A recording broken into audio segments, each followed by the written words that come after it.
kakaf a faɗin Najeriya babu sanatan da yake motsawa yake zuba alheri kafin wannan ya disha shi wani ya fito sai sanata Barau Jibril.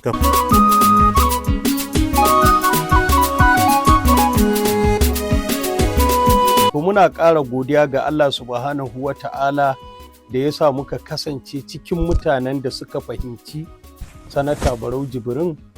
Yau gashi wato kakaf a faɗin Najeriya babu sanatan da yake motsawa yake zuba alheri kafin wannan ya disha shi wani ya fito sai sanata Barau Jibril.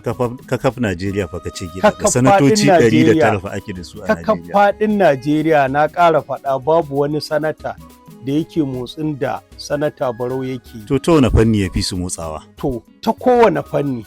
Yanzu mu ɗauki abin da ya faru a satin nan wanda shugaban ƙasa ya sa hannu a kan ƙudiri da ya kai na wato yankin ɓangaren arewacin Najeriya wanda ya haɗa da Kano, Katsina, Zamfara, Sokoto, ka fahimta, ya kai ƙudiri kuma aka sa hannu kuma yanzu gashi za a ci gajiyar abin. To kakaf ka gaya mun sanata a Najeriya wanda ya samu wannan nasarar ita kaɗai. Kuma kar ka manta kwanan nan sanata Barau Jibril ya fito da tsarin da zai ɗauki matasa ba adadi a jihar Kano wanda za su tafi ƙasashen waje su je su yo digiri na biyu wato masters a ɓangarori daban-daban wanda ake neman masu kwamfuta wanda suke da digiri ɓangaren kwamfuta da injiniyarin wanda kai kanka in Allah ya sa kana daga cikin wannan tsarin wanda kai digiri ɓangaren kwamfuta ko injiniyarin ka shiga ɓangaren Barau I Jibril wato scholarship at gmail.com ka yi sacin za ka ga yadda za ka fitar da komai ka shigar da komai na bayanan da duk ake nema.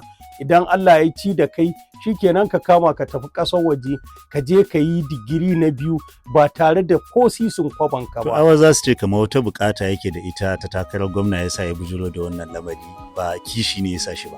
To Allah ma da ya halicce mu kaga dai ka duba halitta ta ɗan adam wadda Allah ya karrama ta ka tashi ka ganka gashi tubarkalla Allah ya halicce ka ya gina ka sai ya ce idan ka yi kaza ga ladar da zan baka ko ya ƙididdige a yi sallah ga abin da zai bayar kai cewa aka yi annabi wanda yake annabi Muhammadu tsira da aminci su tabbata a gare shi albarkacinsa muke ci baki ɗaya. Allah cewa in kai masa salati ni zan maka kai maɗaya in maka 10. To ina ga ɗan adam idan ɗan adam wanda yake ta ƙoƙari da al'umma ya zo ko me yake bukata ya zama a cikin al'umma ai dama abin da yasa ake laliban mutane kenan a samu nagari to sai Allah ya ci da kai ka samu nagari saboda haka kai kwalliya ta biya kuɗin sabulu wakili ya samu. Ai Barau Jibril yanzu shugabancinsa a cikin al'umma kamar yi wa al'umma alfarma ne domin ka samo mutum cikakke mai gaskiya mai son yi wa al'umma hidima kuma annabi sallallahu alaihi wasallama ya ce sayyidul qaumu kadimuhu shi shugaba mai yi wa al'ummarsa hidima ne. To sanata Barau Jibril yana cikin wannan layin kullum ƙoƙarinsa ya zai yi wa al'umma abin da ya dace. Kar ka manta ko a nan jihar Kano ai ba shi kaɗai ne sanata ba amma ban rena ƙoƙarin waɗanda suke kai ba amma dai su kansu sun san a sahun gaba yake ko da sallah aka zo ya za su ce sanata Barau Jibril wuce gaba kai mana sallah. To kokarin nan da kake magana sanatan yana yi na batun kai ɗalibai karatu waje. Ana cikin hali na tsitsitsi wasu za su iya cewa wannan ne mafi muhimmanci ga rayuwar al'umma a yanzu. To ai a yanzu yanayin da ake ciki in ka duba ba ɓangaren da Barau bai taɓa ba.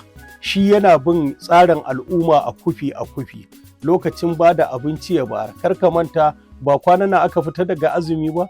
Ya raba shinkafa kakaf faɗin jihar Kano wanda wannan kaga ai Allah shine yake wato isar da kowa ga abin da zai gamsu amma ɗan adam zai yi iya ƙoƙarinsa lokacin ba da abinci ya bayar yanzu damuna ce lokacin buƙatar taki ya so tirela 69 wato ya ce jihar Kano a raba aƙalla buhu 80,000 da wani abu za a raba kaga yanzu me zaka ce kuma kar ka manta Barau lokacin da za a bayar da motoci shine sahun gaba wajen raba motoci.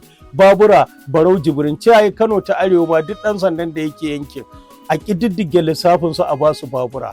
Barau shine yake ba da injin barruwa, Barau shine yake ba da injin murza taliya, Barau shi yake ba da keken ɗinki, Barau shi yake ba da freezer, Barau shi yake ba da injin markaɗe, Barau shi yake duba matasa mazaɓu, kowace mazaɓa kowace akwati ya ce a ɗauko matashi 10 ya bashi babur.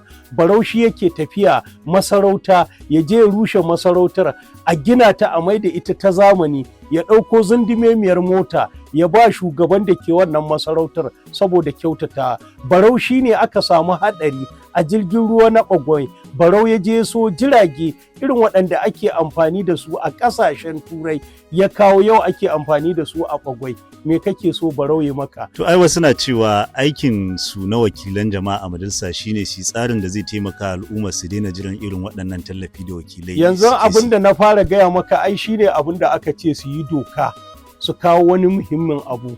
To shi bayan dokar ya tsallaka yana yin abin da gwamnatoci ma sai dai su koyi da shi.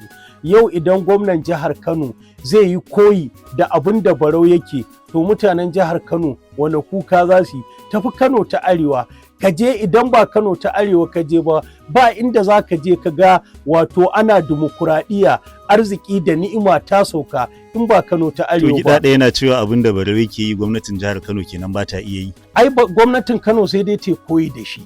Gwamnatin Kano tana iya ƙoƙarinta amma sai dai ta koyi da Sanata Barau.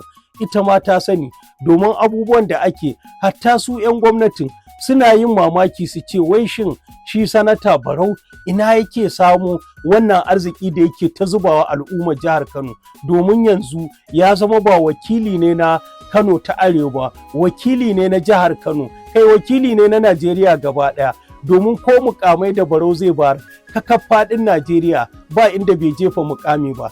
Kar ka manta shi ne fa acting speaker na ECOWAS yanzu, wato ƙasashen Afirka, ƙasashe wajen ƙasa 20 Barau yake jagoranta. Abinsa ya wuce Najeriya, ya tafi ƙasashen Afirka. To kaga wannan dama ce wadda babu wani sanata da ya samu irin wannan damar kuma yake amfani da damar kuma yake tsayawa akan al'ummarsa ba dare ba rana irin Sanata Barau. Ɗazun da na faro maganar karatun nan ka yanke ni ban ƙarasa isar da saƙona ba. Wannan ɓangarorin da za a je a yi karatu ne ina so in tabbatar maka wanda babu shi a Najeriya, babu wannan kwasa-kwasan a Najeriya, domin a Najeriya kakaf ba inda za ka je ka yi karatu akan wato ta'addanci na account, ba account na sa kuɗi ba, account irin na su Facebook, su WhatsApp, su Twitter, ka fahimta duk waɗannan za ka je kai karatu ka zo ka taimaki ƙasarka. Sannan akwai karatun da za ka yi shi kansa akan abin da ake kira sakago robot, ka fahimta, kamar ƙasashe da suka ci gaba irin su China, tuni wasu ƙasashen sun yi nisa, za a ga sakago yana zubin taki, za a ga sakago yana noma, za a ga sakago yana aikace-aikace. Shi kansa wannan ilimin Barau Jibril ya ce mu 'yan Najeriya 'yan jihar Kano ba za a bar mu a baya ba, a zo ni zan ɗauki nauyi da abin da Allah ya hore mun, a tura matasa su je su yi wannan karatun, su dawo Najeriya, su zo jihar Kano, su ba da gudunmuwa, a buɗe makarantu. Kuma kar ka manta yanzu da na ce makaranta, shine sanatan da ya buɗe Open University a local government 13 Kano ta Arewa. Kamar makarantar ta gwamnatin tarayya ce, a ce ya zo ya buɗe. To ta gwamnatin tarayya da ita kafin shi, ai kaga babu ita, abinda ka samar babu shi, kai sanadiyar ka aka zo aka yi, ai kaga kai ka samar da shi. Kuma ya zo gina stadium local government 13 ɗin nan Kano ta Arewa, ka je ka ga gandaren stadium da aka gina, matasa su motsa jiki, su motsa jininsu, su yi bal, su koyi bal, wanda Allah ya kaddara nan gaba Barau Jibril ya ga ƙwarewarsa, shi ma ya zo ya tafi duniya a dama da shi. Saboda haka Barau tanadinsa ya yi daidai da zamani, tanadinsa ya yi daidai da tanadinta shine na al'umma, shine ya kamata duk wani matsayi da ake nema ba sanata ba, ba gwamna ba, ba shugaban ƙasa ba, in akwai abin da ya fi sama da shugaban ƙasa, Barau Jibril in ya tsaya alfarmar sayyidina Rasulullahi, mutanen Kano sun gamsu, sun yadda, sun amince cewar wannan ɗa ne wanda ya kamata a aike shi a ko'ina, domin in aka aike shi to zai yi wa al'umma alfarma, domin tsayawar irin waɗannan mutanen alfarma ce ga al'umma. Yadda aka gurɓace, yadda rayuwa ta lalace, yadda kowa ƙoƙari yake tsira da abin da ya samu, sai ka rasa Barau ina yake samun kuɗaɗen da yake ta zuwa ake yi wa al'umma aiki. Wannan Barau ya cika wato wakilin da ake bukata, ina tabbatar maka.